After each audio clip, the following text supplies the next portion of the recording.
Hello everyone, তোমরা সবাই কেমন আছো? আশা করি সবাই খুব ভালো আছো। আমরাও সবাই কিন্তু বেশ ভালো আছি।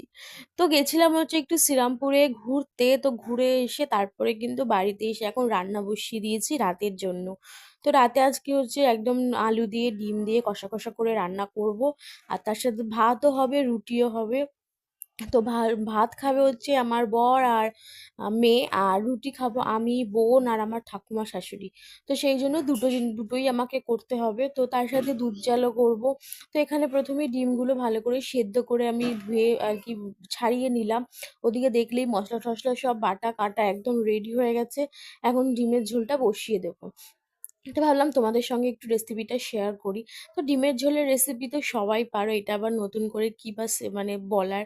তো যেরকম ভাবে ডিমে আগে নুন হলুদ ভালো করে মাখিয়ে কড়াইতে তেল দিয়ে একদম কড়া কড়া করে ডিম ভেজে নেব।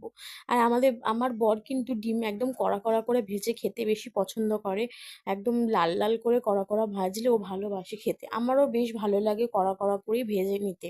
তো দেখো একদম লাল লাল করে কড়া কড়া করেই ভেজে নিয়েছি। লাইটটা এখানে একটু বেশি পড়ছিল বলতে একটু জ্বলে জ্বলে গেছে। প্লিজ তোমরা একটু মানে করে নিও, স্কিপ করে নিও। যাই হোক, তারপরে এখানে ডিমগুলো ভালো করে ভেজে নিয়ে এখন তুলে নিলাম। এবার দেবো হচ্ছে এখানে পাঁচটা মতো আলু দিয়েছি। তো আলু ছাড়া আমাদের বাড়িতে একদমই চলে না। আমার বর খেতে বসলেই বলবে আলু দাও, মেয়েও খেতে বসলেই বলবে আলু দাও। আর আমারও আলু খেতে বেশ ভালোই লাগে, সেই জন্য যে কোনো তরকারিতে আমি একটা হোক দুটো হোক আলু দিই। তো আলু সত্যি খাওয়াও হয়নি জানো তো, আলুগুলো একদম ধরাই ছিল, আমি খালি দু একটা খেয়েছি। আর শেষে আমার বর আর ভাতই খায়নি। ও আবার আসার সময় চিকেন পকোড়া কিনে নিয়ে এসেছিল, চিকেন পকোড়া ঠকোড়া খেয়েছে। আর রাতে ভাত খেলো না। আর বোন তো একটা ডিম দিয়ে একটা রুটি খেলো, আর আমিও একটাই রুটি খেলাম। কারণ সবাই পকোড়া খেয়েছি, তারপর আমরা আবার শ্রীরামপুরে ঘুরতে গিয়ে একটু চাউমিন খেয়েছিলাম। সেই জন্য আর এক তো রাতে একদমই খিদে ছিল না। তো তাও এসে আমি ভাবলাম যদি আমার রান্নাটা বেসিক্যালি আমি আমার বরের জন্যই করেছিলাম, ও এসে খাবে বলেছিল। তো আসার সময় আবার পকোড়া মিষ্টি টিষ্টি কিনে নিয়ে এসছে, সেই জন্য আর বাড়ি এসে ভাত খেলো না। তো ভাতটা একদমই ধরা রয়েছে, কিন্তু ডিমটা খেয়েছে। ও একটা রুটি দিয়ে ডিম খেয়েছে, বোনও একটা রুটি দিয়ে ডিম খেয়েছে, আর আমিও একটা রুটি দিয়ে ডিম খেয়েছি। মানে একটা একটা করে রুটি খেয়েছে, আর ডিমের তরকারিটা উঠে গেছে, শুধু আলুগুলোই পড়ে আছে। তো যাই হোক, তারপরে মেয়েকে খাইয়ে দাইয়ে মেয়েকেও খাইয়ে দাইয়ে নিয়েছি। আর এদিকে প্রথমে দেখলে ডিমগুলো ভেজে ওর মধ্যে গোটা জিরে দিয়ে ভালো করে জিরেটাকে ভেজে তুলে নিলাম। তারপর ওই তেলের মধ্যেই পেঁয়াজ আদা রসুন কাঁচা লঙ্কা বাটা দিয়ে ভালো করে কিছু গুঁড়ো মশলা দিলাম, আর টমেটো কুচি দিলাম। তো আজকে আমার ঘরে লঙ্কার গুঁড়ো ছিল না, সেই জন্য আমি আর লঙ্কার গুঁড়োটা অ্যাড করতে পারলাম না, লঙ্কা ছাড়াই রান্নাম। তো মশলাটা ভালো করে আমি কষিয়ে নিয়ে এখন ডিম আর আলুটা দিয়ে ভালো করে খানিকক্ষণ কষিয়ে নিয়ে জল ঢেলে দিলাম।